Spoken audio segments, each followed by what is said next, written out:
you see me looking here and there and here and there, it's because I have a couple different cameras set up so I can talk to both Instagram and Facebook at the same time. Um, Technology, right? So, I'm super excited to talk to everyone tonight. I wanted to talk about why you can be doing everything right in perimenopause. You can be exercising, you can be eating the right things, but you will still be finding yourself gaining weight. And usually you are gaining weight like right on the front of the belly. It's usually like right here that we have stubborn weight that we just are not able to lose. So this is very common. So if you have experienced this, please know that you are not alone. This is one of the complaints that I hear most often in the office. So that's why I wanted to talk about it today. Um, because there's a reason why. So that's what we're going to talk about. So yeah, a lot of times I think we get in our heads and this like it's a willpower thing, or I just need to eat less. I need to have less carbs. I need to exercise more. And I'm here to tell you that it's your hormones, and it's not that. And sometimes it is just the kind of onslaught of modern life of the things that we're exposed to. So tonight I just wanted to break this down in simple terms so we can figure out why our body is planning on storing this fat for us instead of burning this fat. Okay, so the first thing to understand is that this is driven by your metabolism, and your metabolism is driven by your hormones. So it's not just food and exercise that is going to govern whether or not we are going to have fat burnt or stored. And it really comes down to some major hormones. And if you tuned in last week and you learned about the hormonal hierarchy, the ones that we're going to talk about tonight are going to is going to be cortisol, insulin, and leptin. So those are the main ones that decide whether or not your body is going to burn fat or if it's going to store fat. So when they're balanced, your body feels safe, it burns fat efficiently, and energy is going to feel steady. But when they're off, your body is going to switch into protection mode. So I know it's not very fun to think of your body as storing fat and gaining weight as a way to protect you, but most oftentimes that is what it's trying to do because your body is always going to prioritize um, survival over fertility. And although that might not be our main goal is fertility, those sex hormones that are used for fertility are often the ones that make us feel so good and kind of give us that vitality, right? So in perimenopause and menopause, when your ovaries are starting to kind of wind down and they're starting to stop producing as much estrogen and progesterone, it's the dropping in that estrogen that starts that's typically like a buffer for your system and stabilizes your system and those other hormones. So when it disappears, everything just gets a little bit louder and it gets a bit more chaotic. So first we'll focus in on cortisol. Cortisol gets a bad rap because it's your stress hormone, but we really do want to have a good, healthy rhythm of cortisol and we want it to elevate early in the morning. So it's helpful if it's high in the morning and then it's low at night. We want that strong spike in the morning so that we feel awake and active and it helps with our focus and it helps to clear that brain fog because it helps to clear out that melatonin that's left over overnight. And then we want it to go down throughout the day.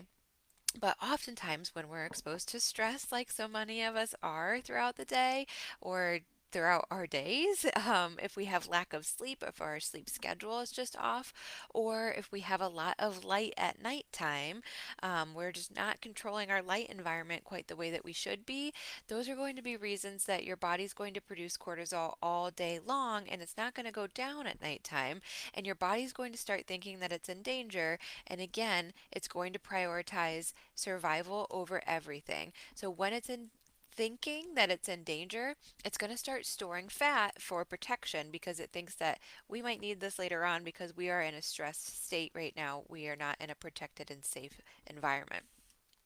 So belly fat really isn't about laziness, which sometimes we can kind of get in our head and think that, right? But it's really your body's way of saying, I don't feel safe right now. Number two is going to be insulin. So I wanted to talk about that as well because insulin's job is to store energy after you eat. Remember, insulin is that hormone that when there is energy, when there's glucose available, insulin is going to come and knock on the door of the cells and say, hey, there's some energy, some fuel, some glucose that's out here. You should open up the door and let that fuel come in. But when insulin stays high, so if it's just chronically high, which can happen if we are snacking all day long, or if we're eating late at night, or if we're just eating when the sun goes down, which unfortunately in the winter time happens much earlier. It's easy to do that in the winter time. Or if you're just exposed to high stress, so again, if your cortisol is high all the time, your body never gets a break to burn fat, and it's kind of like the storage mode switch is just kept on. Like there's never a time for it to switch off. And when that happens, the storage that's happening is that fat storage. So that's why even healthy food or even working out can make you feel can make you feel like you're doing all of the right things, but your body literally can't access the stored fat for fuel, and it just continues to store it.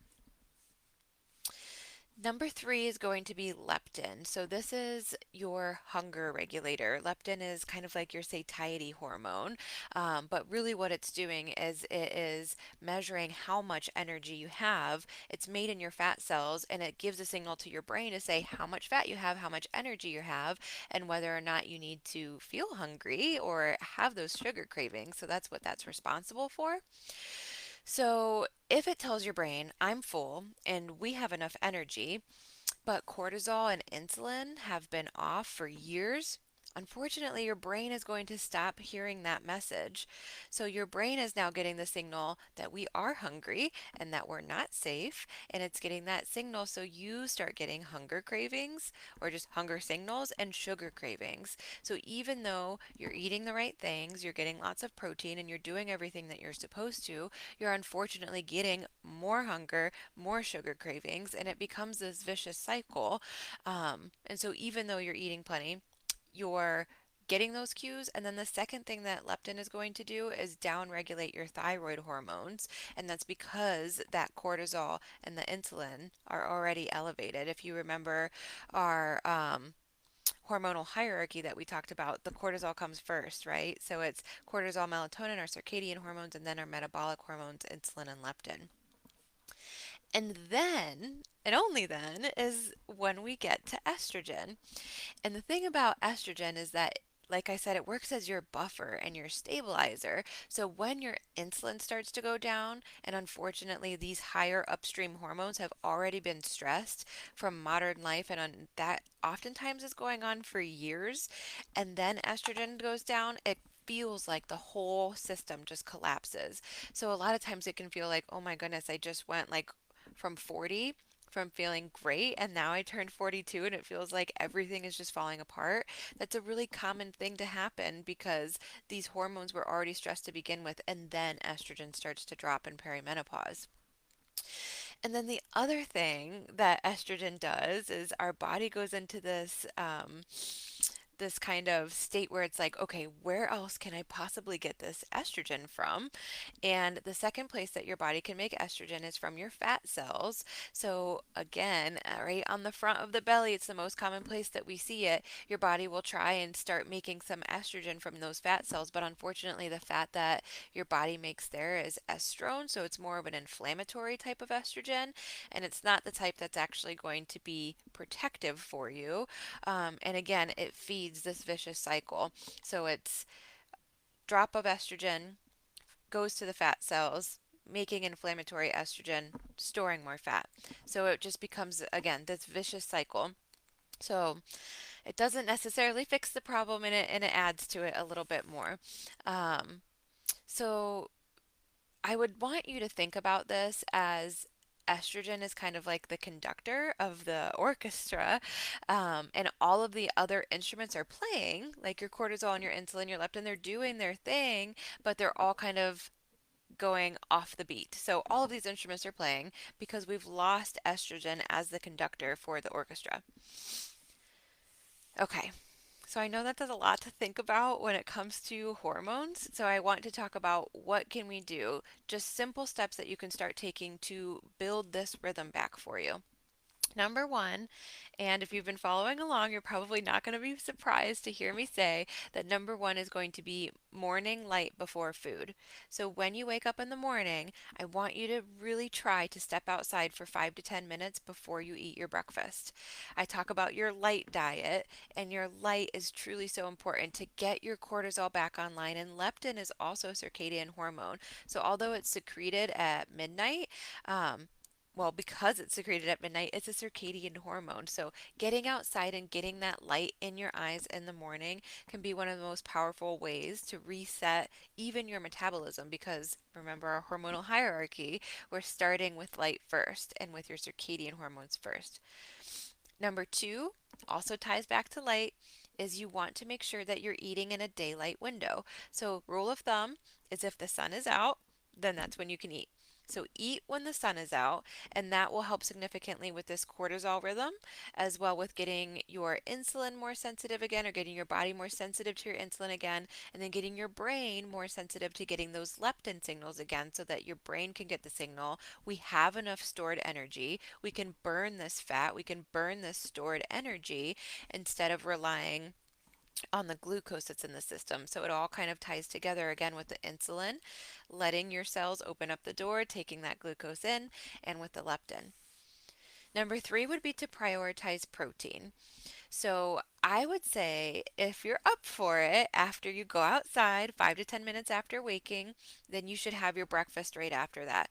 I really encourage you to always eat breakfast, and I really want breakfast to be the biggest meal of the day. So it should ideally be a high protein and high fat breakfast that you have in the morning, because that's also going to help to balance your insulin, and it's going to lower your cravings and support lean muscle, which ultimately helps with insulin because everything is connected here. And then number four is going to be tied to light, which I'm sure you're not surprised to hear again. So I want you to dim the lights and start to slow down. So if you can, or if you have like amber bulbs or red bulbs that you can switch to at nighttime, that can be helpful. You can get your blue light blocking glasses. So some amber, you do want your glasses to be amber because that will filter out most of the blue light compared to clear lenses. Um, and then just avoiding screen time. Maybe it's just an hour before bedtime, but that can significantly help with your cortisol because the blue light is going to stimulate your cortisol to say that we're midday, and it's also going to stop with your melatonin production. So that would be the last tip that I would have for you. It all kind of connects back to light. So again, you want to get outside in the morning, like 10-15 minutes after you wake up, get outside, get your morning light. Eat when the sun is out. Prioritize protein and fat in your meals, and you want breakfast to be your biggest meal. And then number four would be dimming the lights at nighttime. So after the sun goes down, we dim the lights. And again, it is important both what light you're getting in your eyes as well as what light you are getting on your skin. So if you can, maybe using lamps so that you're not getting as much of that overhead light. Using lamps, amber bulbs, red bulbs.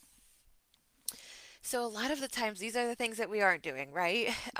Like I said, you can feel like you're doing everything right. You can be doing the dieting, you can be cutting your calories, you could be exercising. But if these upstream hormones are already stressed from modern life or from a broken circadian rhythm, a broken relationship with light, unfortunately, it's just not going to move the needle. So, this is the place to start. If you are interested, I do have a more of a circadian guide to nutrition that is specifically geared towards perimenopause and menopause. If you're interested in that, you can send me a message and I would be more than happy to send it over. Um, and then if you're interested more in the pillars that I talk about, so light, water, fasting, and ketosis. These are the four core pillars that I talk about that move the needle for hormonal health for women in perimenopause and menopause. If you're interested in learning more about those, I would really encourage you to check out my 4-week reset group because we move through these pillars one per week, and you also are put into a group where we all chat all throughout the week about my favorite things to talk about. So if you're watching this and you caught the replay, thank you so much for watching. And send me any questions that you have. Send me an email, send me an Instagram message, a Facebook message. Like I said, it's my favorite thing to talk about. I'd love to talk to you about it. And I'll be going live again next week and we'll talk about another topic. So if you have any requests or questions that you want me to cover, you can send me those messages as well. All right. Have a wonderful evening.